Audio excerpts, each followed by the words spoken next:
This week on the Computer Chronicles, the secrets of email. We'll show you how to protect yourself from the biggest email scourge, spam. Are you having problems opening up some email attachments? There is a very simple software solution. Want to have fun with email? We'll show you how to add animation and sound effects. And for the ultimate in email, video mail with this package called Create and Share. Also, my pick of the week, a cool new way to use email to play games. It's all coming up next on the Computer Chronicles. The Computer Chronicles is brought to you by BigStar.com, with thousands of videos and DVDs for the whole family.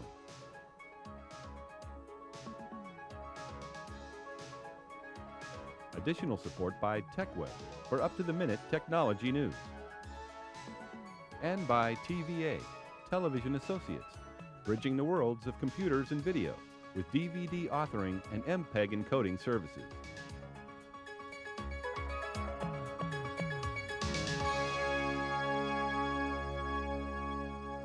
Hi, and welcome to the Computer Chronicles. I'm Stewart Cheifet. Probably no aspect of the computer and the internet has changed our lives as much as email.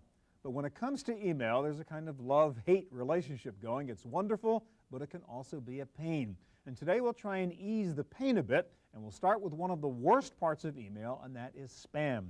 John, you are Qualcomm and Eudora, and you guys have a terrific email program that helps you deal with the problem of spam and junk mail through the use of filters, basically. Explain what a filter is. Well, a filter is a device to take an action on a message. You can mark a message based on what is in the subject, what's in the body of the message, who it's from. So it looks for certain words or characteristics and does something with it. That's right. All right, let's go. We have your inbox up here on the computer right now, and see, is there a piece of junk mail in there we can look at? Oh, there's one. Attention business owners. Odds are that's well, this is the sort of thing that I want to get rid of all the every day. Exactly. Well, let's talk about how you do that now. Now, I know you take a kind of proactive approach, which is to use filters to put the good things in the right place and then figure out, well, what's left is junk, right? That's right. What kinds of filters do you create to put the good stuff in certain inboxes? Well, one thing that I do is I have a list of, or a filter that's is John's friends. Any message that's addressed to John's friends gets, I find out who it is right away. It speaks to me and tells me what Now, where does John's friends come from? You create a list That's right. of people you like that are John's friends. Right. I put their email addresses in a list, in a nickname inside of Eudora's address book. So that's the good stuff. So, hey, that stuff I certainly want to look at. Right. What would be next? What else? What other kind of filters? Well, other filters, you could filter on a particular subject. Say you're following a thread, a discussion about Computer Chronicles. You want to make sure you see that stuff. That's right. All right, let's try the opposite side now. You've gone through all those like good filters, and there's still a lot of stuff left over. What characteristic would you find about spam or junk mail to say, if it has that characteristic, I don't want it?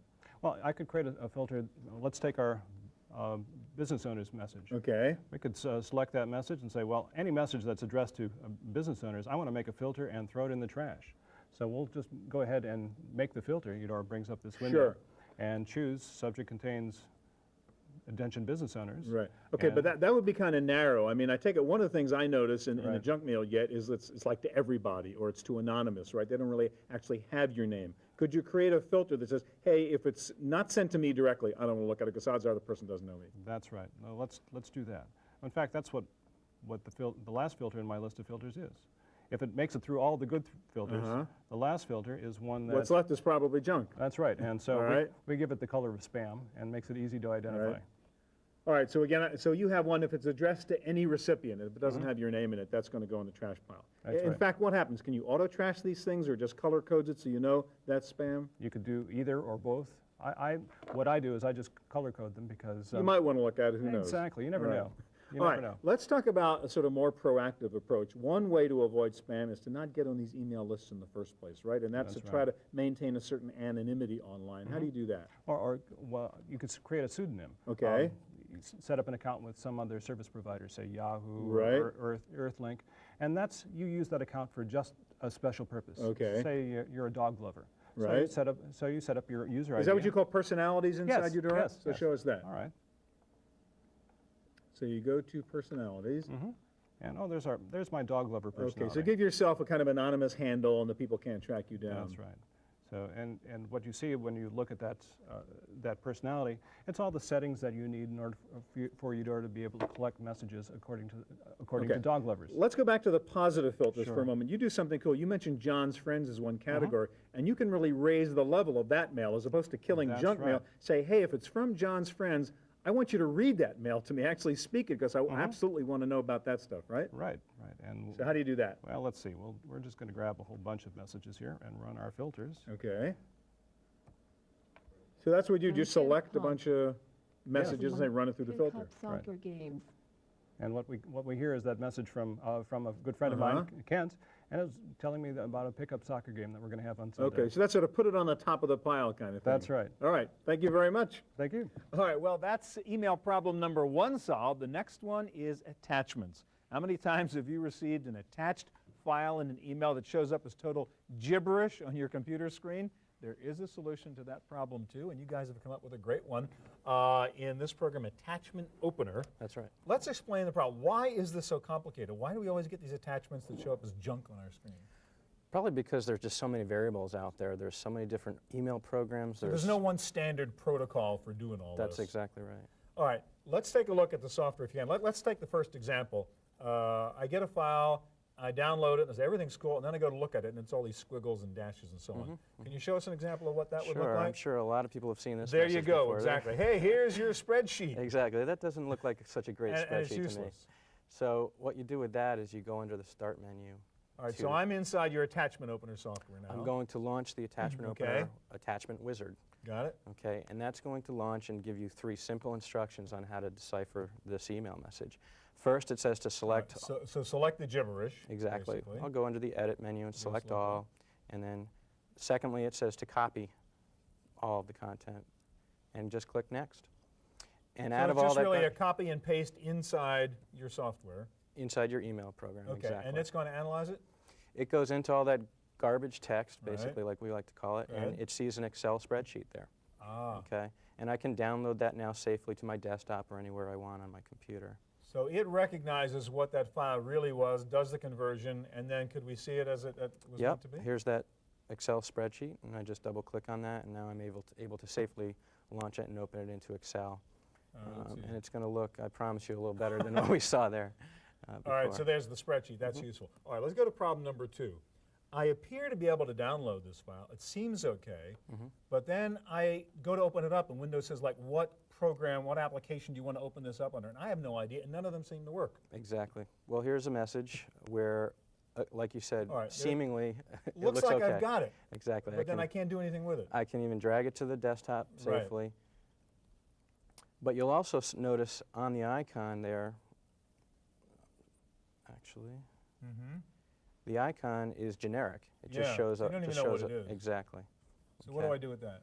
So what I can do now is I'll just bring this to the middle of the computer and just right-click on it and go right into Attachment Opener and get information on this. Find out what exactly this file is anyways. All right, that would give us a clue as to what to do. Well, we still don't know a lot, except it's bin hex. Now we know it's bin hex. That helps a lot.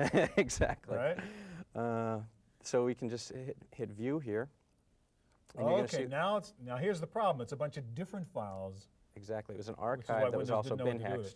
So what do we do now? Now I can click on any of these files and extract them right to the desktop, or even nicer, this looks like it's a GIF file. I could just click View and take a quick view of this file without having to extract the entire archive.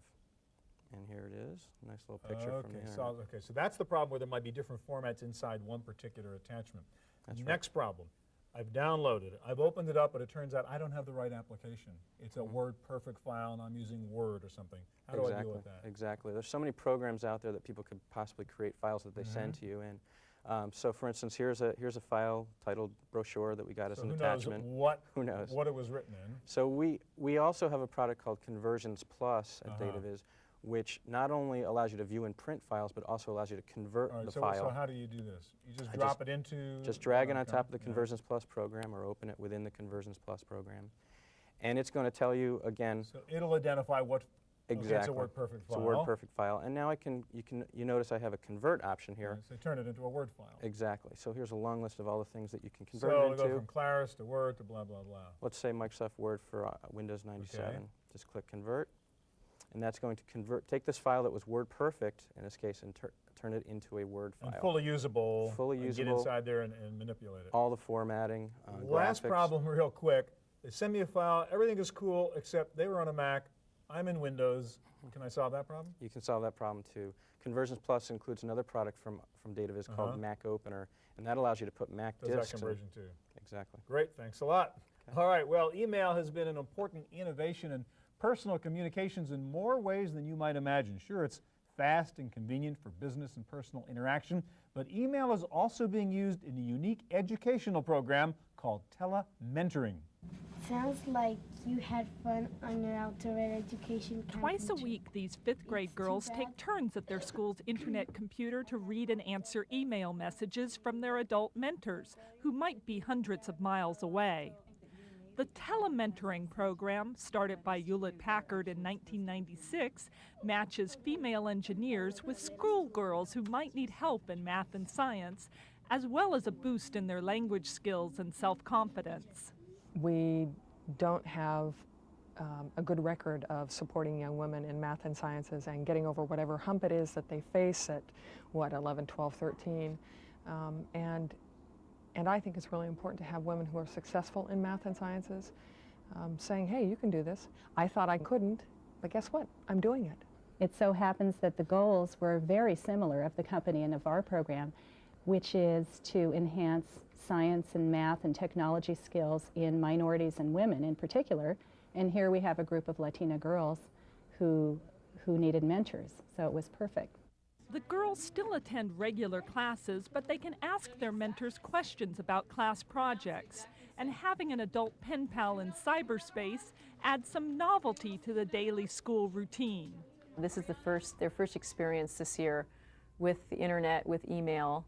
They each have their own email accounts.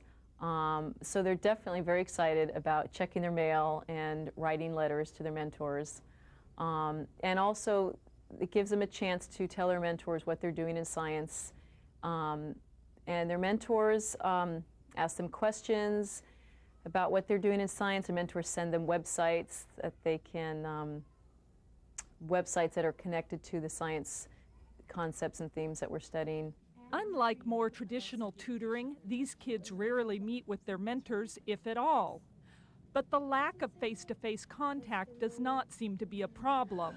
I haven't seen it get in the way, although I think that they have sent pictures back and forth and that kind of thing to make it a little more personal and to bridge that gap, that electronic gap a little bit. The teacher's sometimes more busier than Margaret, and she's helping all the other kids, so sometimes I just ask Margaret.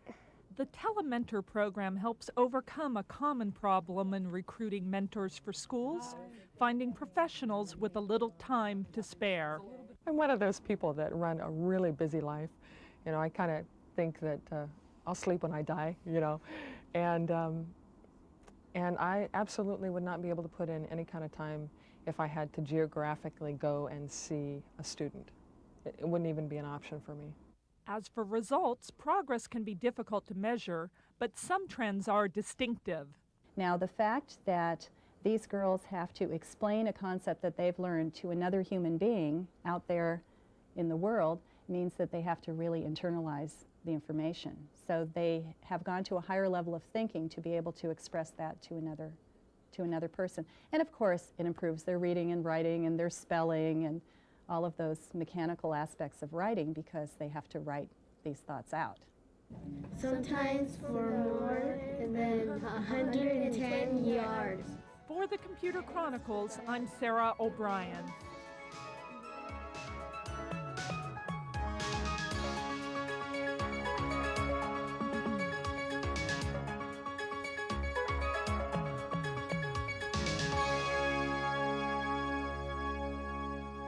There is another problem with email. It can be awfully boring.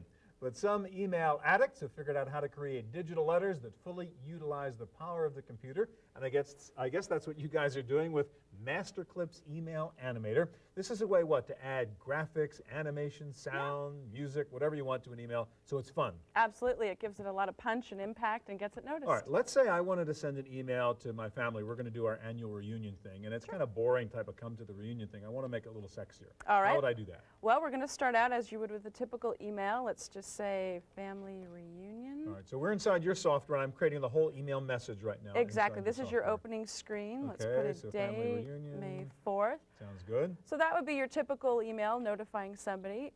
Then we just click them. We'll take this up to the top here. Now we can add more punch to it. Let's add a graphic to it. All right, a lot of bikers in my family, and they might get turned on if we did like a little motorbike Let's do it. Okay. What we do is we supply you with over 2,000 images to choose from, and you've got your palette right here. You can scroll up and down. I saw a motorcycle right there. Yeah, actually I do have one. 50s couple, huh? I don't know about 50s. All right. Now we can actually press go and see what we look like so far. So it's an animated piece of art all there. of these are animated, but you can take the animation even further. If you go on the palette here, we'll click under animation paths. And so really move it. Exactly, and again, it's as simple as dragging and dropping. You don't have to know any programming at all. So you have predetermined animation paths that you just apply to a whole that palette piece of to art? choose from right here. Okay. Yeah, we can do anything So what's with going to happen now? Well, let's see what we do. Okay, so There you've you animated the bike and the title, actually. Yep. All right. Yep. Wake up, you guys. All right, that sort of cries for a little bit of sound effects for that motorbike sound. Absolutely. Can we do that? Yep. Let's see. Now we provide you with over 600 music clips and sound clips. So for a motorcycle, let's kind of go on in here. Where you passed it? Whoop. Motorcycles. I saw it somewhere. Go down. There you go. There we go. Motorcycle. That's right. Again, we just drag and drop the sound right on top of the image. Let's see how we're doing here. All right. Now we can even add music to that too, but actually I want to add a little more to this. The white screen is a little bit... Yeah, can we give it a background? Because that we white's can. sort of boring. In addition to the characters, we also give you borders and backgrounds. So we can just pop on in here. And, so there's a collection of backgrounds? Yeah, you can scroll through here. One of my favorites is the good old beach party.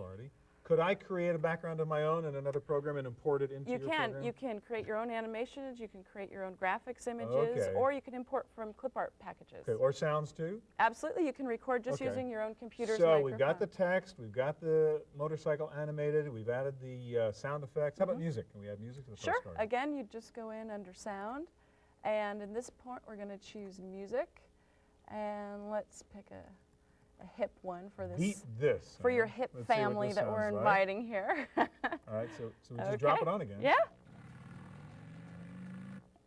A little music in the background. Music in the background there. All right, so we have this kind of cool animated postcard. Is it like a monster file now? That's no, it's a very small file. It's a self-executable file. All we need to do if you wanted to send this is hit save. We'll call it reunion. Okay. Save. And then we go to mail. And so let's see what this looks like at the other end when I would receive this email. Sure, let's pick someone I take it I don't need to have your software at the other end. It comes with a player of some Exactly. Sort? I'm going to click right here and say OK, and it's going to ask me, should I send this with the Windows player? Now, you only need to send it with the Windows player once to the person. Okay, then the player is resident on the other person's computer. Right. Okay. And we click OK, and that's how it looks. So I would just double click it. There you go, and we say we want to open it. And let's see, there it is. There you go, your hip family reunion. One other thing we didn't mention, you can actually add a web button on there, right, to automatically link to a website. Like if we have a family website that would have directions to the house or whatever. That's one of the really neat features on here. I'd go on here to draw tools and URL links. There you go. Type in your URL. It's as simple as double-clicking on this button, and that creates a hyperlink right to your website, your family homepage, or your business page. How much does it cost? It's only $29.95. $29. Yeah. Thank you very much, All right. Kathleen. Thanks for having me. The final step in creating really cool email would be to use actual audio and video, especially if you're trying to send your parents an email bragging about Junior's first step or first word.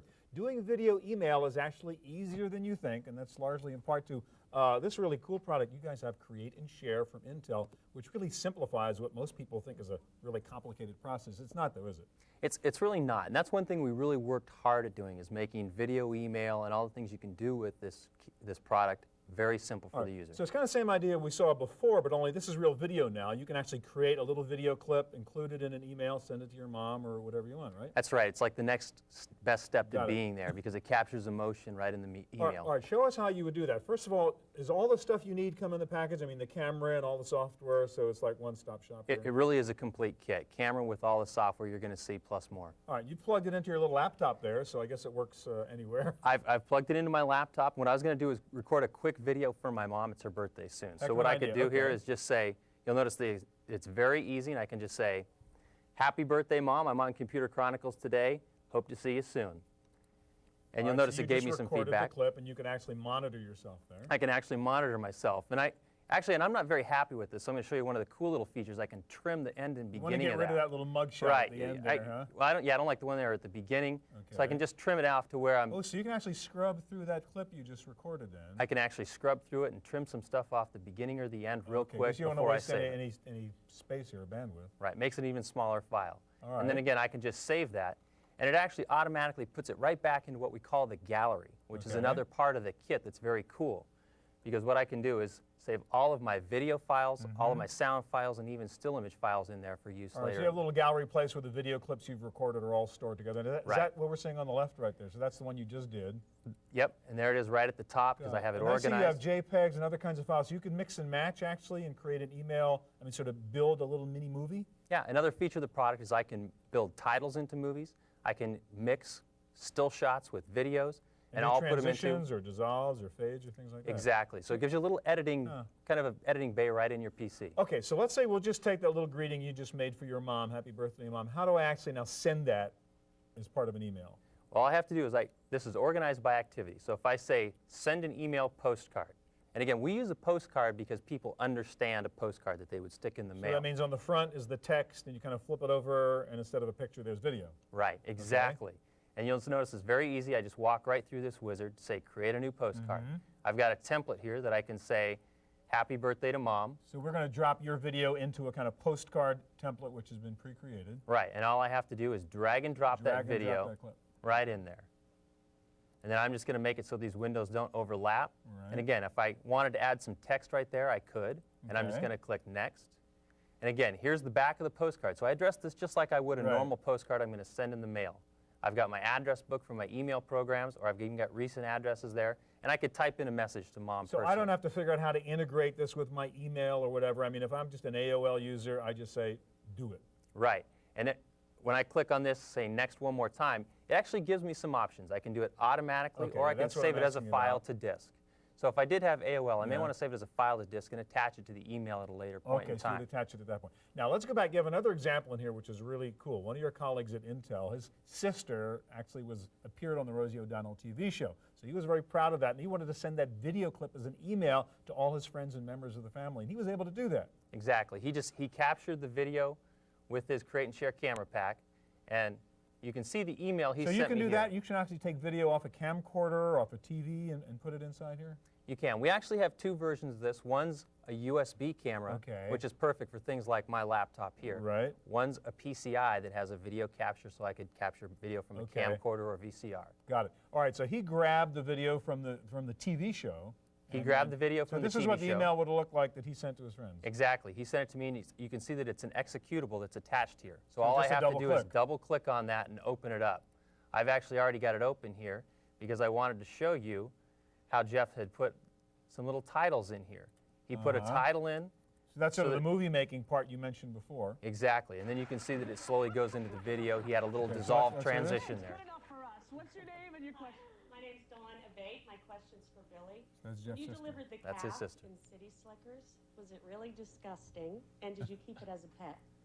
So that's dynamite. You can actually grab that piece of TV, I mean, or whatever, right? You say, hey, I wanted to show you this really funny clip from my favorite show or whatever. Yeah. Or copyright issues. Or if it's the kids at the beach or something like that, you could capture it to send it to Grandma, who may not have seen the great activity. That's very cool. How much does this thing cost? This thing costs $129 to about $150. And you can, again, everything is included in the box, camera, software, and everything. Great fun. Thanks a lot. All right, that's our look at email. I'll be back in just a moment with my pick of the week.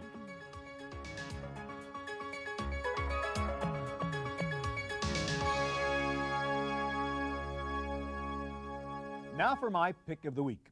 Email is a very practical application. We've all become hooked on its speed and its efficiency, but guess what? Email can also be fun, as in playing games. When I was a kid, I used to play chess by mail with my brother. We'd make moves on this little cardboard chessboard with sticky pieces and physically mail this thing up and back across the country. It took months to play one game. Well, now you can play games by mail, only this time by email. And you can play games that would never have been possible through snail mail. For example, Scrabble. This is Email Scrabble from Hasbro Interactive, and it is really cool. Let me show you how it works. I check my email inbox and find I've got the latest move from my opponent. So I just open the email attachment, and up pops the Scrabble board showing me his last move. He can also add a written comment for a little cyber kibitzing. Now to make my move, I just place my letters on this board as I would in the real game. I can add a little note if I'd like, and then I send off the move. Within seconds, my opponent has received my move, and he's ready now to take his turn. Besides Email Scrabble, my favorite, you can also play Email Chess or Email Battleship. And the good news is only one of you has to have the software. Your opponent just needs a Windows-based email program. So it's called Email Games from Hasbro Interactive. Cost is only $15 per game, and you can buy them on their website. That's it for this edition of the Chronicles. Thanks for joining us. We'll be back here again next week with more of the latest in software, hardware, and the Internet. I hope we'll see you next time. The Computer Chronicles is brought to you by BigStar.com, with thousands of videos and DVDs for the whole family.